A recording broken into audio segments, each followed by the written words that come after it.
Okay, so we did all of we did all our tamales like you saw, and then you stick them up in here and flap down. Stick them up in here. Stick them up in here. Okay, and then we line it with parchment paper so that it doesn't burn. And you can line it the parchment paper at the bottom too. Just because the way the cooker is made, you want to make sure that the sides don't burn.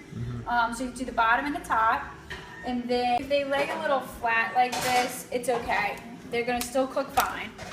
So if you have a lot to fill them all, you can fill them all. Or if you have just like this, where we have some open space, don't panic, that's fine.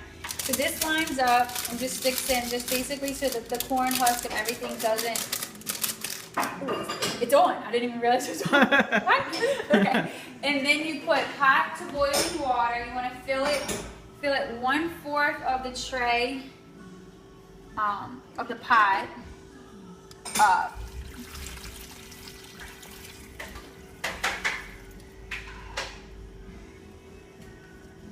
Which is about right. Right. So that's good. Okay. Then after you fill it, if you do a cooker, it's going to be set to 300, and we put our lid on. We're going to put a piece of parchment over the top of it as well? Yes, we are. So we got another piece of parchment that goes on top of what we have. And Mawmaw, it goes on top for moisture purposes? Yeah, put the moisture in. Okay. For moisture, it's hot enough. Long like you do. He'll keep the moisture in, he'll cook faster.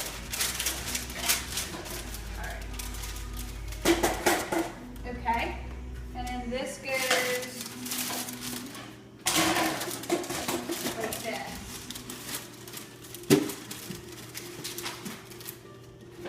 And it's good. So we're going to go for 3 hours? 300 at 3 hours, but you're going to check it at an hour. Check to make sure that there's still water in here. It doesn't have to be 1/4 of the way filled up. It just needs to make sure that there's still water that's covering the whole bottom of the pan to give it some good steam to help cook. Okay, perfect. If there isn't, then you want to add more boiling water. Okay. And if we have a small batch that we're going to redo? Over here. So if you just want to make a small batch for the family, like you and the kids, then we stored them in little quart-sized bags. So you have your masa and your meat. And you basically just thaw them out, and then you have masa to put just like you were doing with the corn husk, and it makes like a little family batch versus having all of it to make 2 pots. So what we did, with the 4 meats and everything, you basically have 2 big cookers. So the one you just saw, and then Frankie's cooker right here, and also having a little bit of leftovers. That we have to make for later. Perfect. So after we thaw them out, how do you make a small batch? Okay, so after you thaw them out, the masa is usually really firm, okay? So you can we also saved some broth, which I don't have. We had a little bit leftover broth. So you can use that broth and mix it with the masa to get to the consistency that we showed you earlier in the film. Or you can just use regular water. Yeah. So it's either way. If you have broth, you could use the broth. If not, just use regular warm water to make it go. And then this will thaw out. You just put them, just like we had, a bucket of the meat, a bucket of the masa, and then go with your corn husk. Okay, and when we go to the stovetop with those small ones? Okay, with the stovetop, so what you'll do is, let's just pretend like we're on the stovetop here. You want to put the bone in the middle for a stovetop, and that's to give you some support so they don't all fall down, because you're not going to be able to fill a whole pot with a little family batch. What bone? The what? What bone? The bone from the meat. Hopefully we saved it. Questions from the Peanut gallery. So, hopefully you saved the bone from earlier. Right, hopefully we saved the bone from earlier.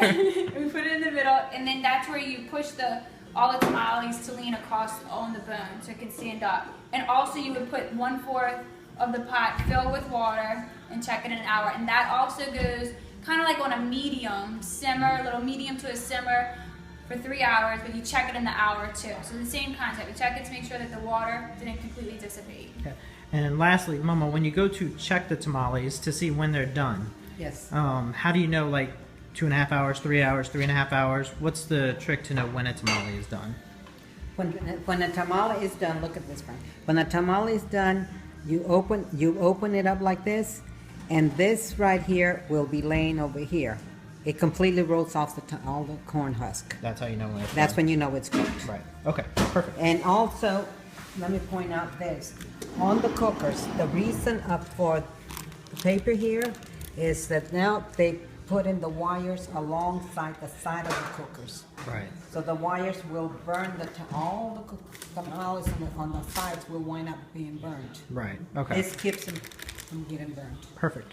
And then the only thing that I would say that I don't remember if we said earlier, say you cook your tamales, you do your tamales, and you cook them, and 3 hours later you take them out and they're just real mushy, and you just maybe you had too much water in your masa. Don't panic. Just freeze them like normal, because when you go to cook them in 2 weeks or whatever, it's not gonna be mushy. And how do you thaw them out? Just throw them in the I microwave? actually just put them in the microwave. So I'll Okay. take them out and I'll put them in the microwave for like a few minutes, flip them over, another few minutes, and then we're good. Perfect. You could do it in the oven. We've done it in the oven, but it comes out just the same as you did it in the microwave. No crispier or anything like that. And so it's quicker in the microwave, so just do it in the microwave. Perfect. Thank y'all so much. All Love right. you. You're welcome. Bye. Love you.